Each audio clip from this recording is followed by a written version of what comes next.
નગરપાલિકાની 36 માંથી 32 બેઠકો આપણે લડાઈ રહ્યા છે, પણ 25 ઉપર બેઠકો આપણે જીતી રહ્યા હોય એવો વર્તારો છે. ત્યારે ભાજપને મત શા માટે?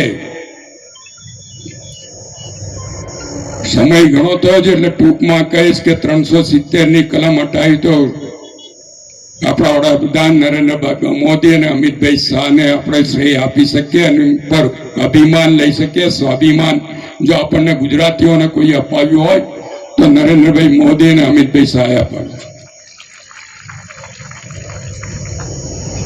રામ મંદિરમાં 500 વર્ષના સંઘર્ષ પછી રામલલ્લાની મૂર્તિની પ્રતિષ્ઠા કોઈએ કરી હોય તો મોદી સાહેબે કરી.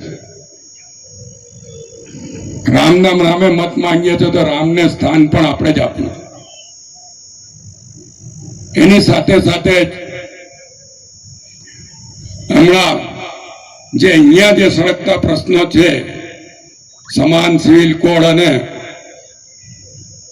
અશાંત ધારા, એના પણ બિલ વિધાનસભામાં મંજૂર થયા. કોંગ્રેસ પક્ષના આજે જ હું આવતો હતો ત્યારે સમાચાર જોયા, ખડગે સાહેબે આજે મોદી સાહેબને આતંકવાદી તરીકે ઓળખાયા.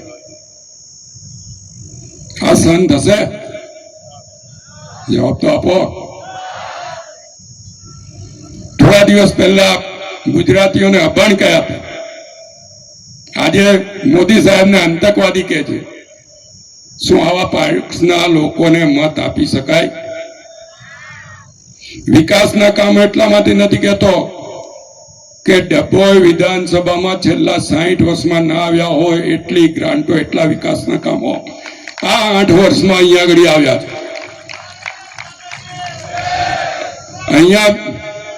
અહીંયા બેઠેલામાંથી કોઈ એવું ના કહી શકે કે મારા ગામમાં વિકાસનું એક પણ કામ નથી થયું. તમામને યોજનાઓનો લાભ મળ્યો, તમામને રસ્તાઓનો લાભ મળ્યો, તમામને પાણીની લાઈનોનો લાભ મળ્યો. જે કઈ રજૂઆતો આવી તમામ રજૂઆતો લોકોને પૂરી કરવામાં આવી છે. ડભોઈ અત્યારે સેન્ટર થઈ ગયું છે. એસઓયુ જવું હોય તો ડભોઈથી જઈ શકાય અને હાઈ સ્પીડ કોરિડોર માટે સરકારે કામગીરી ચાલુ કરી છે. 382 કરોડ રૂપિયાના ખર્ચે હાઈ સ્પીડ કોરિડોર બની રહ્યો છે. અગાઉ અનેક રસ્તા બન્યા છે. ડભોઈથી સેગવાનો લઈ લો, ડભોઈથી કરજણનો લઈ લો, કાયાવરણથી પોરનો લઈ લો, વડોદરાથી કપુરાઈથી કરીને છેક આપણે ગોલા ગામડી સુધી આ તમામ રસ્તાઓ છેલ્લા 8 વર્ષમાં બન્યા છે. ત્યારે વિકાસ ભારતીય જનતા પક્ષે કર્યો છે, ભૂપેન્દ્રભાઈ પટેલની સરકારે કર્યો છે.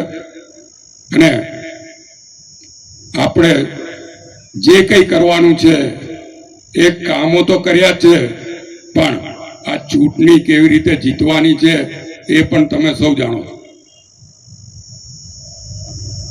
13 તારીખે એમના પક્ષના 2 ઉમેદવારોએ ફોર્મ પરત ખેંચ્યા તો પેટમાં ચચરી ગઈ હતી. પણ હું આભાર માનું છું તમારા બધાનો કે બીજે દિવસે આપણે એમના ગામમાં જઈને જે ફેરણી કરી એ સમગ્ર ગુજરાતે જોઈ છે. મને આવતામાં જ પ્રદેશ પ્રમુખે કીધું કે બદલો તો લેવો પડે. બદલો આપણે 26 તારીખે લેવાનો છે. ગુસ્સા ને જુસ્સાથી બટનો દબાવવાના છે.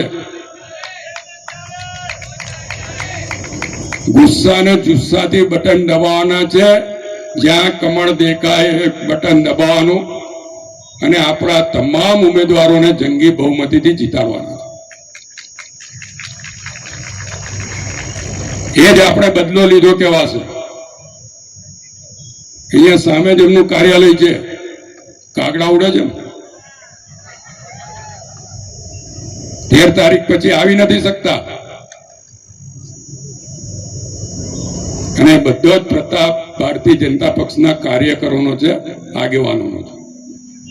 હું વધારે આજે નથી કહેવા માંગતો, કારણ કે પ્રદેશ પ્રમુખ અહીંયા આપણને સંબોધવા આવ્યા છે, ત્યારે હું એમને આપના તમામ વતી ખાતરી આપું છું કે અહીંયાની જે અત્યારે 5 જિલ્લા પંચાયતના ઉમેદવારો અહીંયા બેઠા છે, 5 ઉમેદવારો જંગી બહુમતીથી જીતશે.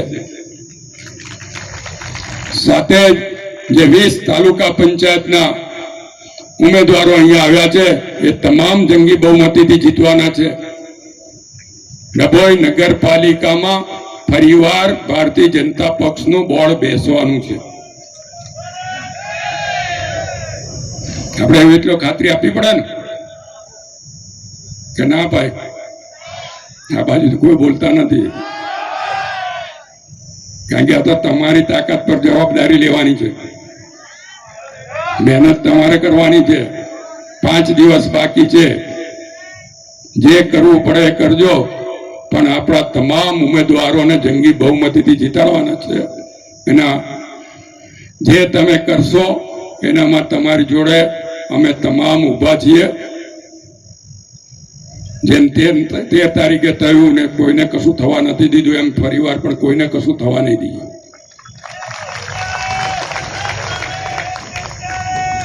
આભાર. ભારત માતા કી જય. વંદે માતરમ.